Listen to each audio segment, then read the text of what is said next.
Hi friends, welcome back to our channel Leela's kitchen.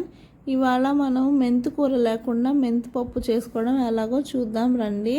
So ముందరైతే కందిపప్పుని wash చేసుకొని కుక్కర్లో వేసుకొని దాంట్లో ఆనియన్, మిర్చి, ఎండుమిర్చి అండి, మిర్చి కాదు ఎండుమిర్చి, టమాటో, కరివేపాకు, చింతపండు, మెంతులు, పసుపు వేసుకొని వాటర్ వేసుకొని కొంచెం ఆయిల్ కూడా యాడ్ చేసుకొని మిక్స్ చేసుకొని కుక్కర్ మూత పెట్టేసి గ్యాస్ మీద పెట్టుకోవాలండి.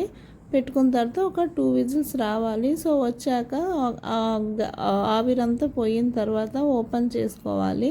సో దాంట్లో ఉండే వాటర్ అంతా ఒక గిన్నెలో ట్రాన్స్ఫర్ చేసుకోవాలి. చేసుకున్న తర్వాత కొంచెం సాల్ట్ వేసేసుకొని దాన్ని మ్యాషర్తో బాగా మ్యాష్ చేసుకోవాలి. ఇలా బాగా మ్యాష్ చేసుకున్న తర్వాత మనం పోపు అయితే వేసేసుకుందాము. ఆయిల్ వేసేసుకొని పోపు వేసేసుకోవాలండి. పోపు వేసుకున్న తర్వాత అది కుక్కర్లో వేసేసుకోవడం, పప్పులో వేసేసుకోవాలి. సో వేయడంతోనే మూత పెట్టేసామంటే ఆ స్మెల్ అనేది పోకుండా అలాగే ఉంటుంది. సో అలాగే ఇంకా లాస్ట్లో కొత్తిమీర అయితే వేసుకొని గార్నిష్ చేసేసుకుందాము.